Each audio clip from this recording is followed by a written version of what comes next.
नमस्कार मित्रों। आज मैं बात करता हूं श्रीमद् भागवत गीता से कुछ वक्तव्य के बारे में।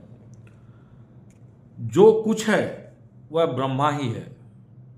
इसमें साफ साफ लिखा है कि जो कुछ है वह ब्रह्मा ही है। जो कुछ दृश्य वर्ग प्रतीत होता है वह मायामय, वास्तव में एक सच्चिदानंद ब्रह्मा के अतिरिक्त और कुछ भी नहीं है।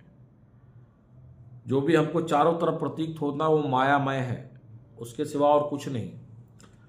जो कुछ प्रतीत होता है वह सब मेरा ही स्वरूप है और वह मैं ही हूं। परब्रह्म परमेश्वर का वक्त है। देखिए, जो कुछ प्रतीत होता है वह मायामय है, अनित्य है, वास्तव में है ही नहीं, केवल एक नित्य चेतना और आत्मा मैं ही हूं। यहां पर देखिए, प्रभु यह बताना चाहते हैं कि जो भी यहां पर है, ये जो भी यहां पर घटित हो रहा है और जिस प्रकार से घटित हो रहा है उसमें मात्र जो कुछ है वह ब्रह्मा ही है।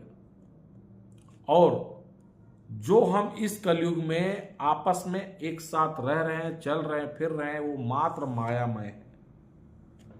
आप उस माया के जाल में फंसे हुए हैं और कुछ नहीं। जब तक आप लोगों के लिए सब कुछ करेंगे, जब तक लोग आपके होंगे, और जिस दिन आप लोगों के लिए कुछ करना छोड़ देंगे उस दिन आप किसी के नहीं होंगे। यानी यहां पर जो एक शब्द, एक वाक्य ही लिखा हुआ है कि जो प्रतीक होता है वह सब मेरा ही है, मैं ही उसका स्वरूप हूं। और जो प्रतीक होता है वह मायामय है। मतलब माया के सिवा इस दुनिया में कुछ भी नहीं है। हर जगह माया जाल, माया जाल, माया जाल। और यह जो आत्मा होती है ना, उस माया जाल स्वरूपी बंधन में फंस जाती है।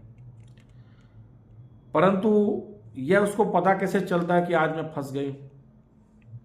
मनुष्य कहता है ना कि जब मृत्यु के उपरांत आत्मा निकल जाती है और निकल जाने के बाद लोग उसके पार्थिव शरीर को लेकर जाके जलाना चालू करते हैं या तो उसके कृत्य करना चालू करते हैं, वह आत्मा दूर खड़ी होकर हर चीज देखता रहता है। क्या हो रहा मेरे साथ, किस तरह हो रहा मेरे साथ, मुझे कहां ले जाया जा रहा है।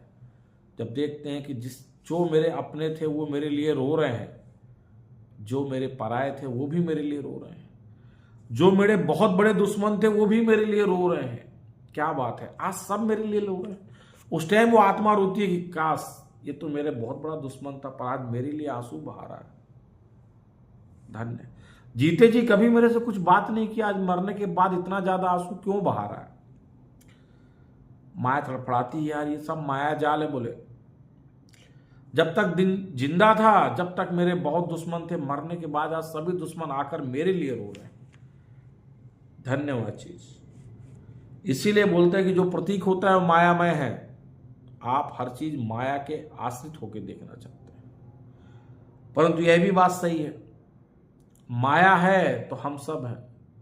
आज पूरा मनुष्य तमका ही माया से बंधा हुआ है। परंतु मैं क्या बात कर रहा था, आत्मा से निकली हुई, जब शरीर से निकली हुई आत्मा जब वो देखती है कि आज मेरे ही अपने लोग जिनको मैं बहुत प्यार करता था, आज वो मेरे ही शरीर को, अग्नि को समर्पित कर रहे हैं। कुछ दिन और तड़फड़ाता है और देखता है। जब कुछ दिन और बीत जाता है तो घर सामान्य तौर से चलने लगता है। तब उस आत्मा को ज्ञान होता है कि यह दुनिया मायामय है।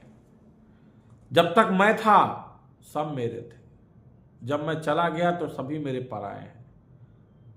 जो मुझे हर टाइम पे याद करते थे, मेरे चले जाने के बाद कुछ समय के लिए याद करते हैं और एक दिन मुझे याद करना ही बंद कर देते हैं।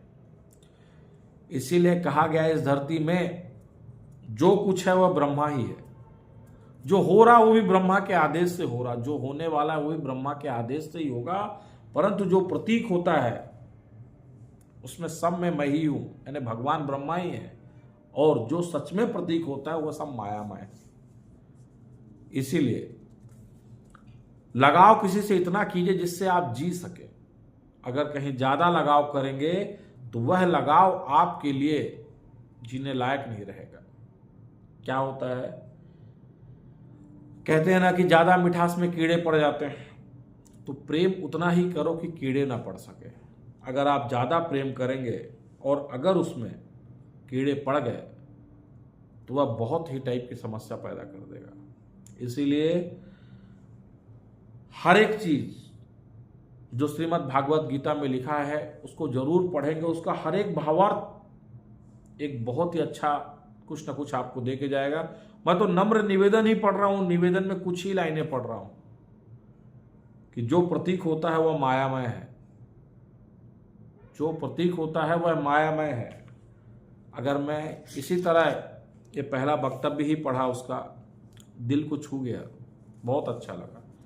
कोशिश करूंगा कि डेली कुछ ना कुछ वक्तव्य आप तक पहुंचा सकूं। उसमें कुछ त्रुटियां जरूर होंगी, परंतु अगर आपका सहयोग रहा तो त्रुटियों को भी सुधारा जाएगा। धन्यवाद।